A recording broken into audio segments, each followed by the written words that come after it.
That bottom half, Man United and Spurs have got European competition. There are also teams in the battle for European places who are in European competition. It is complicated at this stage of the season. We've got double barrels today. We've got Sean Wright Phillips and Flo Lloyd-Hughes with us. But Wrighty, we have to start with the latest in the title race. Should we talk about it chronologically and start with the Arsenal game, because that was the performance of a team that were absolutely focused on getting the job done and making it last as long as it can. Yeah, and to be honest, seeing Saka playing, obviously with the tackle, you was a bit worried about him, but you was seeing Saka playing, seeing Declan Rice playing, seeing Saliba playing. You're just hoping that they would get through it with no injuries, because I think that's what's important with this game and with the Palace game coming. But I just thought that in respects of a focus and a professional job, as poor as Ipswich were, we saw a lot of spaces, I thought it was a really, really good performance from Arsenal. I think he's done very well with us in the way that, he just keeps people concentrating no matter what's going on, the injuries, the referees. He's just kept everybody focused at a time of the season now where they need to be locked in. They need to be locked in because they need that momentum, because their season-defining moments will come in these semi-finals and possibly afterwards in the Champions League. They've got Paris Saint-Germain to come. Is this, in terms of the team selection, as much about keeping that momentum going? Yeah, I think it's a massive part of it. I think if you go back to when your Cities or your Liverpools have done well within that Champions League, their league form has kind of carried on, and you always need that confidence. So when Trossard is scoring goals and Nwaneri scores goals, and you want them to carry that confidence into the game as well. And if they're not playing, that confidence doesn't build in the way that he might want it. So although we're all sitting there thinking that Declan and Saka should have been rested, maybe it's an adrenaline thing to keep them going the way they're going. And maybe even just to get the minutes in for Bukayo Saka in particular, who missed such a long time out with injury. Yeah, I think the issue with a player like Saka as well is that he is brought down a lot because of the player he is, because he makes things happen, and he's a dangerous player, so opposition players do target him. And I think that's the risk that I think a lot of fans get nervous about. And obviously there wasn't a great challenge on him at the weekend, ended up being a red card for it. But that's the risk you run, because more so than most, he's going to get challenged and brought down because he creates so many problems. Are there players at the moment, and I'm thinking maybe even of Kivior, who Arsenal fans have been a bit nervous about, who are putting in some really solid performances? I think the nervousness came in the Champions League when Bayern Munich came and Leroy Sané really smoked him down that side. And then ever since then he's been in and out. And then for Gabriel Magalhaes to get the injury he got at that time, and he's the one that we are depending on. Obviously Calafiori's not available. You would worry. You would worry simply because of the players he's coming up against and the level of the pressure at this stage of the season for him. But, up to this point, he's dealt with it unbelievably. He's come in and he's kind of proven himself that, he is good enough to be there. He might have been caught out a few times and he's made a couple of mistakes, but when we've needed him in this stage, he's come through. The squad has come through for Mikel in that respect. Yeah, there's so many kind of nailed-on starters in that Arsenal 11, and they know that they're going to be featuring in that first leg against Paris Saint-Germain a week on Tuesday, tomorrow it is. But if there are spaces that are going to be a little more undecided, where there are opportunities for players, where do you think they're looking? I would say normally the left with Arsenal, because they seem to switch Trossard and Martinelli up. And I think although Martinelli breaks really quickly on a counter-attack, I feel like away from home, Trossard might be a better person to go with in terms of the goals that he gets, the possession. He remains and keeps the possession very well. But then on the flip side, Arsenal lose that out pass as well. So that one's normally always up for grabs, I think. And you never know who's going to start up front at the minute, because it might be Moreno, or he might try something a little bit different and be cute about it. I think that first half probably looks like the team that without Partey, that might start the game. But I think with Martinelli, we're starting to see that Martinelli again, that energised, sharp, quick Martinelli, that his form is coincided. His form came back when Calafiori came back. He seemed to get more in the game with Calafiori coming inside and maybe going outside. He'd come inside and he had more to play off, like what Saka's got with Erdegaard, and whether it's White or Jura Timber. But I think that I would like to see probably Martinelli continue to play. I think the left side, I do believe that at some stage they might be looking for a left back as well, because that Mazraoui Skelly can probably go into that midfield and he could prop that up, and then we need somebody who's going to be on that left 8 to keep activating Martinelli, because in this kind of form, I'm not sure there's many defenders that can deal with him. So we need to keep that going. I hear what you're saying with Trossard, and it's right, especially in games like this. Yeah, he keeps the ball well, he scores, he gets himself in the box. But I do believe that Martinelli's the one that's going to be the main force. Yeah, it's going to be really interesting to see how the rest of the season plays out for Arsenal in terms of the Premier League, because this is a season that is now building to the Champions League, and potentially a Champions League final for them if they get past Paris Saint-Germain, and then it probably looks like it's going to be Barcelona in the final, because they'll be hot favourites for the other semi-final. But also in terms of building for next season and mounting a serious title challenge. And there will, perhaps we'll get more from Wright on that in a second, feel like with City slipping as much as they have, that there was an opportunity there for Arsenal. Massively, and I think that the amount that they've got into the Champions League is definitely a positive for fans. I think a lot of fans were starting to feel like maybe this season was drifting a little bit, and especially when they were drawn against Real Madrid, I think a lot of fans wouldn't have felt that confident. But those two games, I think, have really changed the feeling amongst the fan base, and now everyone's excited about what next season could bring. Obviously, they've got a new sporting director coming in as well, so there was a point of this season in which Edu had gone. They were, trailing Liverpool by some margin in the league. They were getting knocked out of cup competitions, and I think there was a bit of a negativity starting to build, lots of injuries. But I think they've pulled that back, and that togetherness and that excitement and that confidence is back. Beating Real Madrid as comfortably as they did across two legs, and going away from home and winning as they did, I think that is a transformational result, and it is about now making sure that they spend big and recruit well in the summer, and also these players who have struggled with injuries, that they can keep them fit, because they're injuries that aren't necessarily quick fixes. Some of them could be long-term issues that they have to manage. I think Andrea Berta's come in at the perfect time. And for us to play against Real Madrid in those two games and put on such a good performance, as much as people talk about how poorly Real Madrid played, I thought we were so organised, we were very good.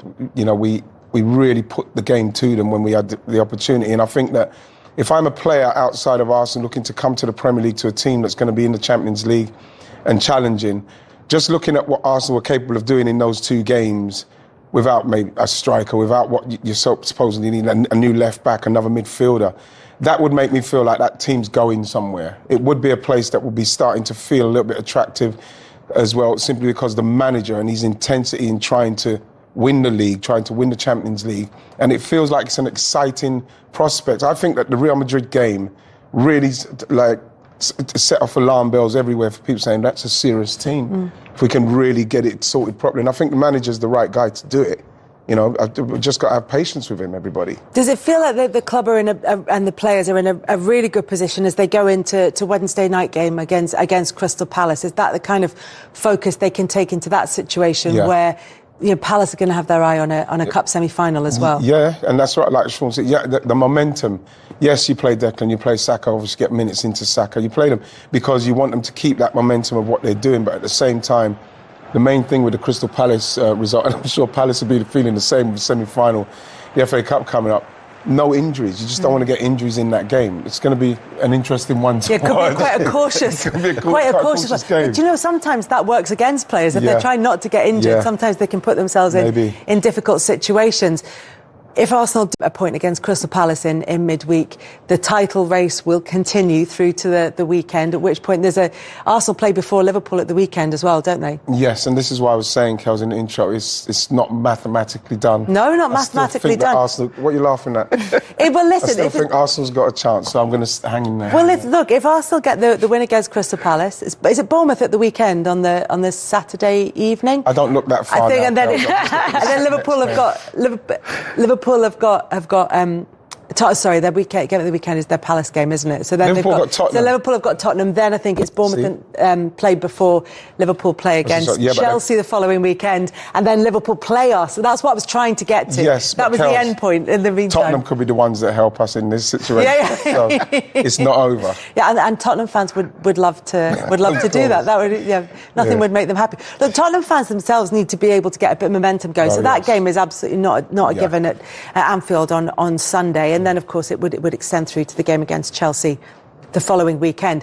But to get back to the league leaders and their performance, in some ways it was quite typical of a Liverpool season, and there were lots of chances there, but it still felt as though it was a game in the balance against a side that played well, but Liverpool should, given their league positions, have been able to beat relatively comfortably. Well, it's a strange one because I've watched Leicester, especially over the last few months, and it was almost like a team when I was watching that had given up already, and then they come out against the team that's going to be hopefully crowned champions, and they put on a performance that made it really, really difficult for Liverpool. Even though they had that chance, they didn't take them. But the thing that Liverpool have always had this year is they haven't had to play at their best to win games. They've always been good at just winning the games, and those big players at crucial points have come up and just scored the goals. And Trent did it for them yesterday, and that is why they, for me, will be the champions. Yeah, the phrase of the season has been, you don't have to outrun the bear, you just have to outrun the other guy. That's all you need to do. I think it's a bit unfair on Liverpool in the way they've done it, because from the start of the season,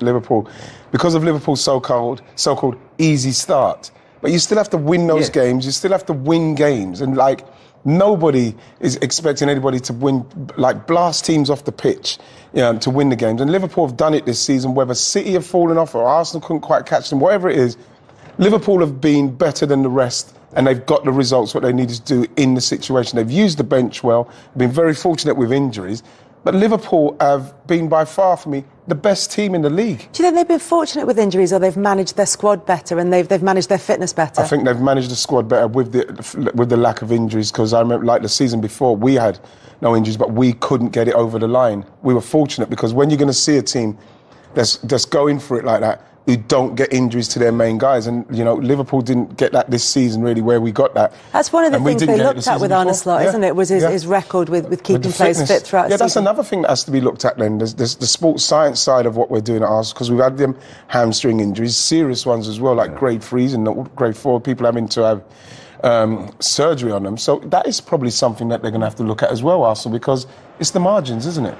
I think we're so used to, over the last few seasons, having Man City just blow everyone out of the water. I think it's changed the dynamic of what it means to become a Premier League winner over the last few years, because they have just set such a high standard that then if you're not doing that week in, week out, it really feels like, are you the right sort of champions-elect to be taking forward after they've dominated? The totals for finishing second have been a point behind Manchester City at times, and so the level for finishing second has been ridiculous as well. Just to go back to Arne Slot, one of the things that he was very keen to say in his post-match interviews and in his press conference was, we shouldn't be talking about Trent Alexander-Arnold's future. We should be talking about Trent Alexander-Arnold's goal. Now, I don't think you can really separate the two. And Arne Slot's not producing today. Esther Cox is producing today. So this is what we're going to be talking about. Because I think they're linked, aren't they? The importance of the goal, the fact that Van Dijk and Salah, who've signed contract extensions, have a go and have an opportunity to score it. And then I think McAllister has a shot as well. And then it's Trent Alexander-Arnold who scores it, has the reaction that he does, where he knows that a yellow card's coming for taking his shirt off. So he doesn't just take it off, he's throwing it up in the air. He's over at the Liverpool fans at the corner flag. Somebody puts his shirt over the corner flag, and it's intense. That is an intense reaction. So obviously, we're all reading a lot into it. What does our amateur psychology say about that reaction? Emotion. A lot of it, to be honest with you, a lot of it I would see more in a positive way, because the way he maybe wants to finish his Liverpool career, if he is going to walk out the door, but also everything he's been dealing with from some of the fans that he's been getting abused from. So it's all just kind of just built up, and when that goal went, and you even saw with the slide, it's almost like he didn't knee slide properly. It was like one knee kind of went and the other one was up. He just wanted to let out so much frustration, I see. So yeah, he comes back after nearly 6 weeks out with injury, Trent Alexander-Arnold. He plays in that game. He comes off the bench. Within 5 minutes, he scores the winning goal to put them within 3 points of the league title. And then, as Sean said, it's been a lot of horrible criticism of him in terms of potentially getting a move away to Real Madrid. And so that is being seen, that celebration, as either marking a really successful end to his time at Liverpool, a sort of riposte to the fans who've criticised him, and also the fact this is a kid who grew up as a Liverpool fan, and just the emotion of getting that boyhood team so close to the line. You know what, Kels? People have more than one emotion. Yes, they do. But the thing when you look at it is what's quite sad about the so-called criticism and everything that's happened to him is it is sad simply because it is his boyhood club and he does love the club. Nothing changes like that. I know there's a lot of Liverpool fans are maybe disappointed that they're not getting a fee, which you could totally understand, but I still look at his side of it and we speak to players who I do punditry with, and everybody says if I had the opportunity to do it,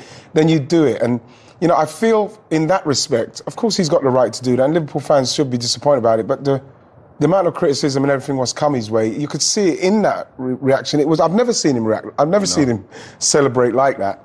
And he scored some crackers, but I think that it is, like Sean said, it's a lot of emotion that's built up because we still don't even know if he's going yet. Well, this is the thing. I think this is now an interesting situation. It will either feel like, you know, mission accomplished, and I can draw a line under that and walk away with my head held high and go to Real Madrid.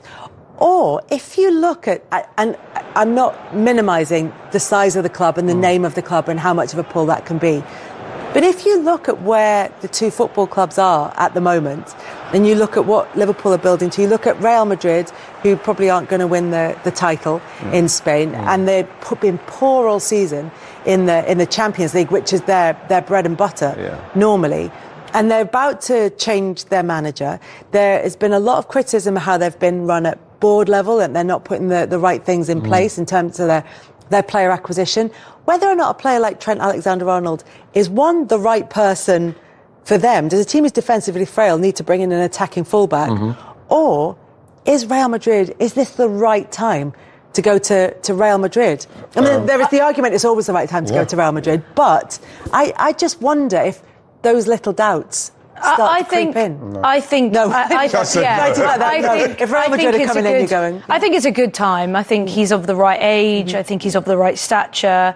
I think it'll be great for him and Jude Bellingham to be there together. And if Xabi Alonso does go to Real Madrid, I think that's a really exciting opportunity. And I think he's the perfect manager to work with Trent Alexander-Arnold and just elevate his game even further. So I think the pressure comes with the size of Real Madrid, the fan base, the expectation. I think Jude Bellingham's lent into that. Well, but you even Kylian Mbappe in the stands because he was serving that one game. That's what you get. No one is safe there. No one's safe at Real Madrid, Flo. And I think it's a sort of sink or swim situation there, and I hope it goes well for him because I think that can be really overwhelming. I mean, look at other English players that have gone there and really struggled. Jonathan Woodgate being that famous case. I think David Beckham embraced it and became a bit of a hero, but Gareth Bale, his time there ended on a really sour note, and I think it's really tough because the expectations are ridiculous there. But Trent Alexander-Arnold is the sort of player, and that goal shows it, who can deliver on the biggest stage. But even in the last couple of seasons, he's had some poor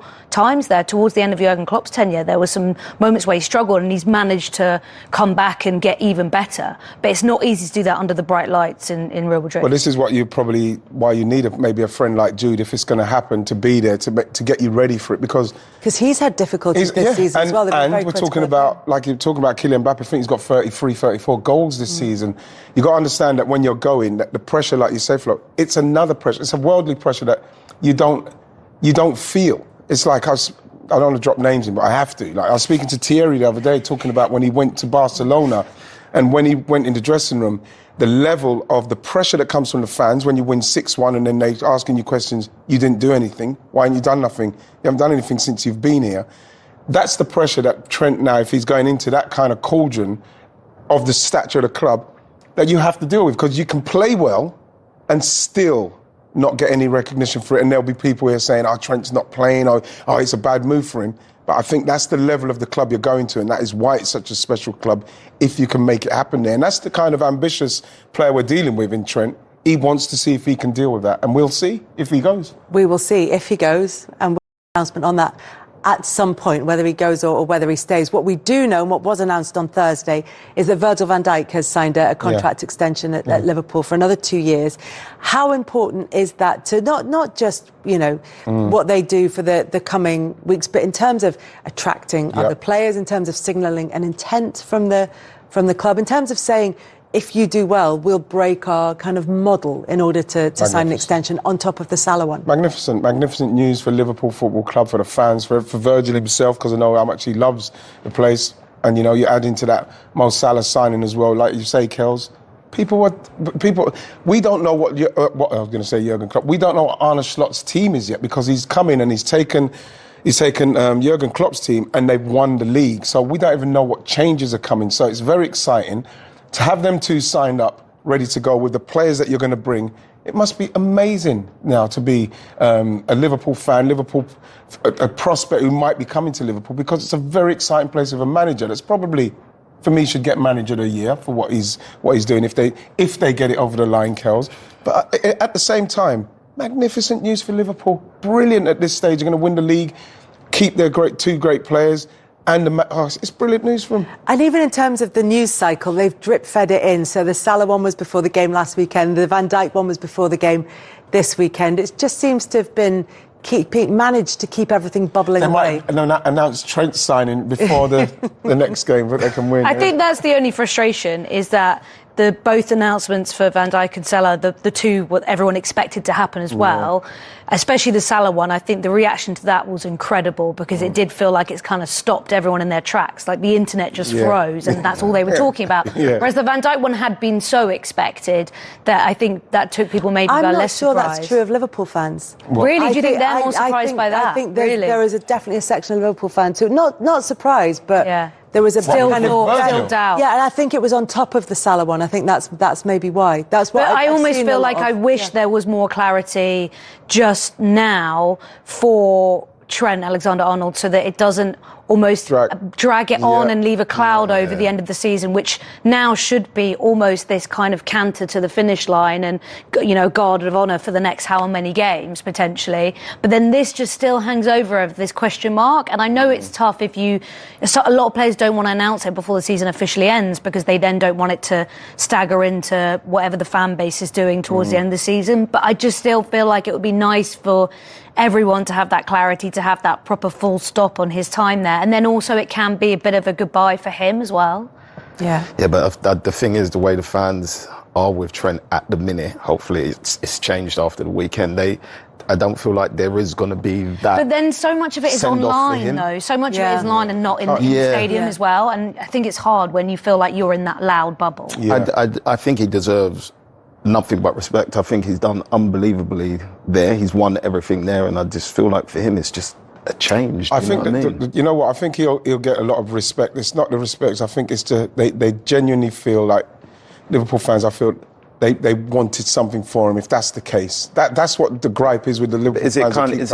Is it down to him though? It's not down to him. No. We could go back to FSG and say, well, how can you let these players get there? But obviously they were confident in Mo Salah and Van Dijk, but not so much with Trent, because at the end of the day, Trent may be more ambitious in respects of the Real Madrid at this stage of his career. But I do still believe that the club has to take something else in respects of letting it get to that stage where you actually now are tempted by Real Madrid. You're tempted, you think, because at the moment we don't know who wouldn't Premier League, who wouldn't go to Real Madrid if they came in. I know, but this is the one. It is, yeah. It's the place. It's the place where the players want to go, and you can't knock him for that. But at the same time, you just want to hope that it can all work out nicely. And we still don't know if they want Saka. They don't want Saka. don't tell him. Don't tell him. By the way, that was just to wind right to start a rumour or anything like that.